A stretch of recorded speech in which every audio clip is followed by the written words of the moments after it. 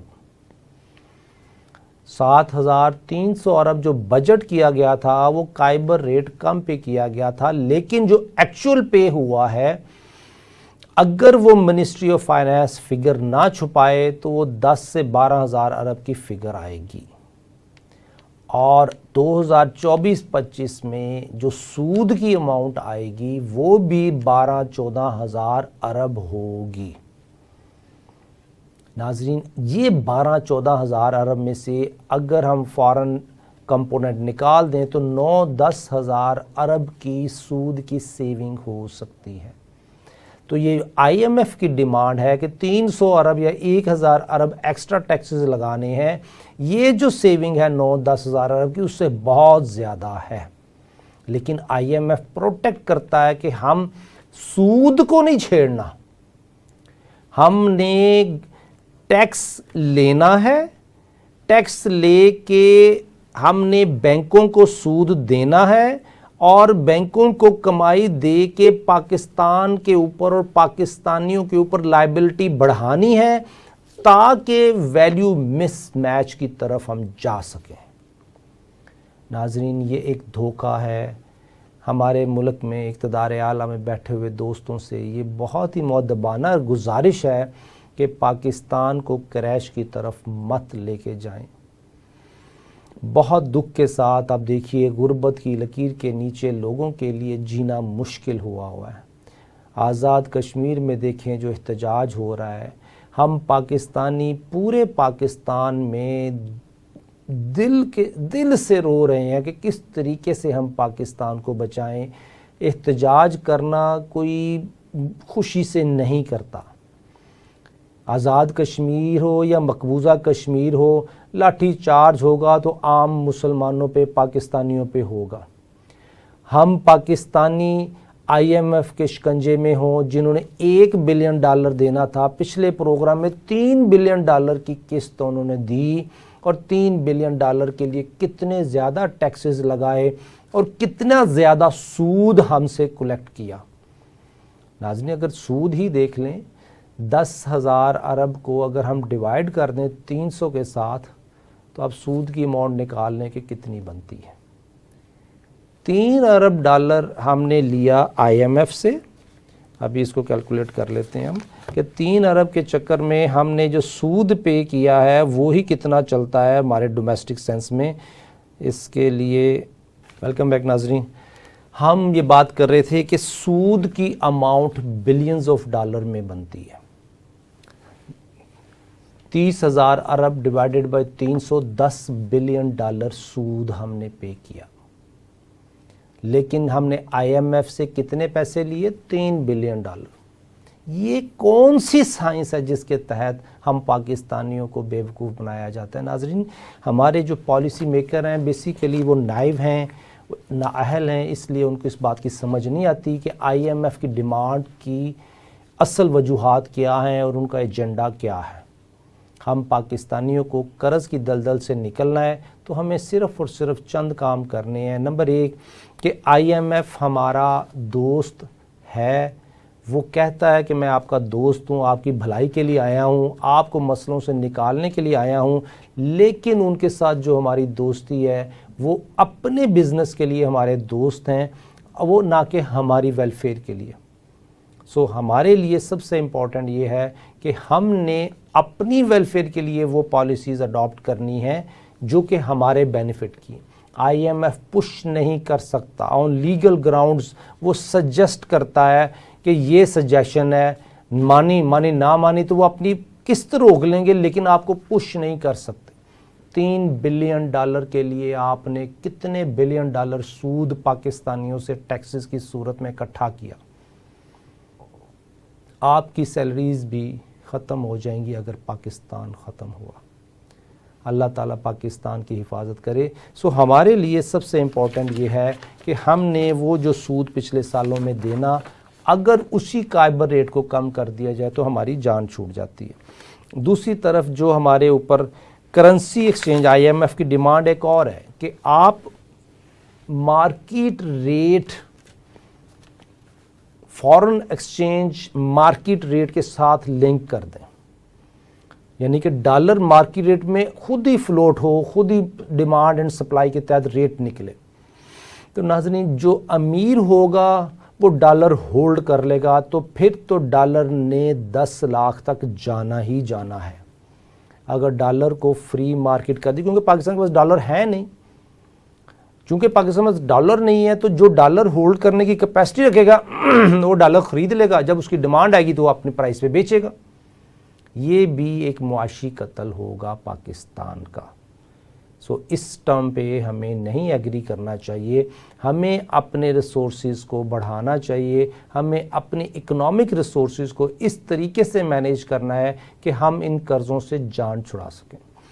سو میں سمرائز کرتا ہوں ناظرین، ہمارے پاکستانیوں کے پاس آپشن ہونی چاہیے کہ ہم اس معاشی ناانصافی یا معاشی ظلم کے سسٹم میں، جہاں پہ کہ سودی سسٹم کا راج ہے، چاہے وہ اسلامک بینکنگ ہے چاہے کنونشنل بینکنگ ہے، اس سودی سسٹم کے تحت ایک معاشی قتل چل رہا ہے۔ اس معاشی قتل میں اگر ہم اسی سسٹم کا حصہ رہیں گے تو ہم سلوشن کی طرف نہیں جائیں گے۔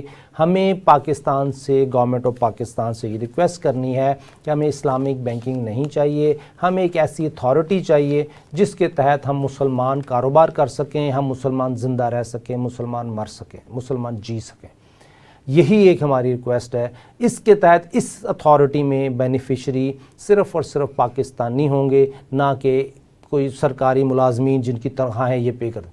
ہاں ایک وقت آئے گا، شروع میں تو اس کو محنت کرنی ہوگی، لیکن ایک وقت آئے گا جب پاکستان کے قرضے اتارنے کی پوزیشن میں یہ اتھارٹی ہوگی تاکہ اس سے جان چھڑا سکے۔ ناظرین یہ ہے ہماری آج کی چند پوائنٹ۔ اس میں ہم اگر IMF کی شرطوں کو مانیں گے تو ہم اس پوزیشن میں نہیں ہے کہ ہم سروائیول کی طرف جا سکیں۔ اگر ہم IMF کی شرطوں کو مانتے ہیں اور اسی ڈگر پہ چلتے ہیں، شاید لانگ ٹرم پروگرام میں 3، 4، 5 ارب ڈالر پھر ہمیں مل جائیں، لیکن اس 5 ارب ڈالر پہ جو سود ہم پے کریں گے وہ بھی اربوں ڈالر ہوں گے۔